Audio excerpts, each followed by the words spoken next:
Guys কেউ কি বলতে পারবেন এই গামছার ভেতরে কি আছে, কি এই অদ্ভুত জিনিস আছে যার কারণে এই গামছাটিকে এমনি মোড়াই নিয়ে আমি বাসার দিকে যাচ্ছি।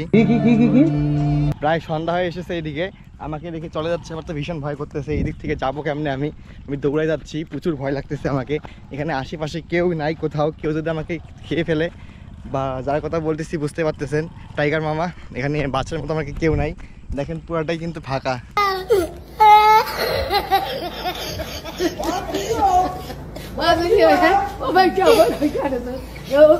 আপনাদের কাছে অনুরোধ, দেখবেন এবং শেয়ার করবেন।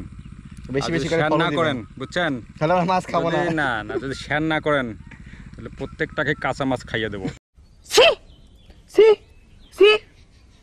মাছ এই মাছ আসতেছে, তো এই যে আসতেছে, এই যে আসতেছে ভেসে ভেসে আমরা ধরতেছি। একটা সামনে, আর একটা সামনে, এইদিকেও একটা, এইদিকে একটা। দেখেন কি অবস্থা। তো এগুলো সব টাটকা মাছ। এই যে তো এগুলো সব টাটকা মাছ, এগুলো নড়তেছে, এগুলো হাতে নড়তেছে।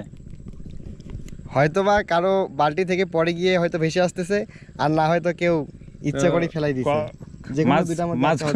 মাছগুলো দর্শক বাসায় নিয়ে যাব, এই যে আর ভাজি করে আপনাদের দেখাই খাবো, তাই তো। এই ভিডিও শেষে আমরা এই মাছের ইয়া রাখবো, মানে এই মাছ আমরা কি করব, কিভাবে খাবো, বা আদৌ খাবো কি খাবো না সেটা পাবেন। এই যে আপাতত মাছগুলো নিয়ে আগে, এই জঙ্গলের মধ্যে কিছু লুকাই থাকতে পারে।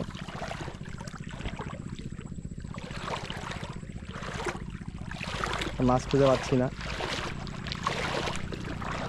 কতগুলো মাছ হল?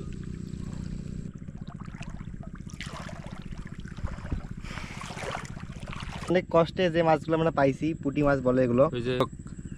এই যে আপনার এই যে ওই পেজের যে মূল মালিক, কাঁচাই খাইয়া দেই, কাঁচাই খাক। আপনারা ইয়া করেন, ভিউ বাড়স দরকার, আপনারা বেশি বেশি করে লাইক কমেন্ট করেন, আমরা কাঁচাই মাছ খেয়ে ফেলবো। ভিউ বাড়ানোর দরকার নাই, আগে কমেন্ট করেন যে কাঁচা মাছ খাইতে হবে, তারপর দেখবো আমরা। ঠিক আছে, আপনারা সবাই কমেন্ট করেন, কাঁচা মাছ আমি হাতে নিয়ে আসি।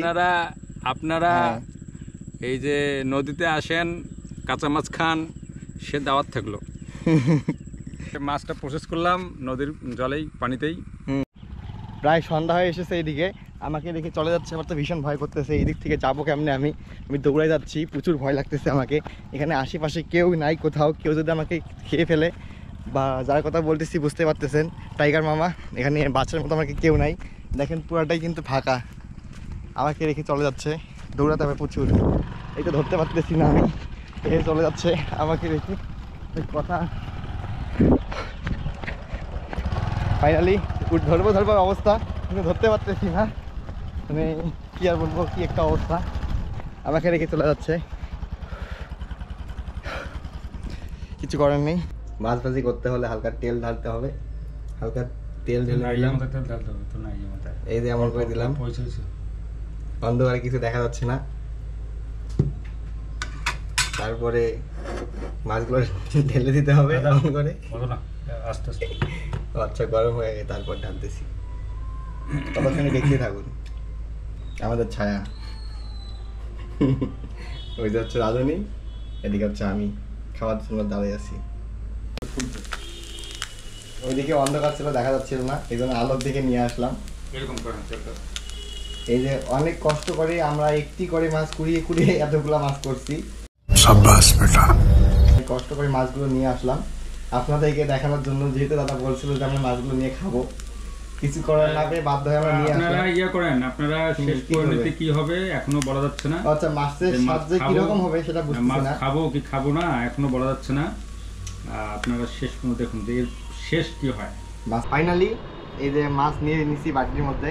এত কষ্ট করে নিয়ে আসলো, যেহেতু দাদা না খেলে কেমন হয়ে যায় না, এজন্য খেয়ে আপনাদেরকে রিভিউ দিচ্ছি কীরকম লাগতেছে। এই যে বেশি মাছ নেই, কারণ এরা মেডিসিন খেয়ে মাছগুলো ঝুলতে আমাদের কাছে চলে আসছে, ধরা দিচ্ছে। এগুলো খাইলে আবার যদি ক্ষতি হয়ে যায়, এজন্য একটা খাচ্ছি। দর্শক বিশেষ দ্রষ্টব্য, এক্সপায়ার ডেট মদ খাওয়ার পর এই অবস্থা। না, মাছগুলো কিন্তু দারুণ চাই, এক্সপায়ার ডেট মদ। আর সবথেকে মজার বিষয় হচ্ছে, আমরা ওখানে ঘুরতে গেছিলাম ভিডিও করার জন্য, হঠাৎ দেখলাম এই মাছ, মাথায় দুষ্টমি বুদ্ধি চাপলো, এজন্যই এই ভিডিও করা, তাছাড়া আর কিছুই না। যারা দেখতেছেন ভালো লাগতেছে, অবশ্যই আমাদের উৎসাহ দিবেন। যদি ব্লগের পাশাপাশি এরকম মজার ভিডিও চান, তাও আমি দেবো, সমস্যা নেই। এখন গিটার বাজাবো আর মাছ খাবো। ঠিক আছে, বাই বাই, দেখা হবে আবার নতুন কোনো ফানি ভিডিও নিয়ে। বলতে থাকতেছি, টাটা।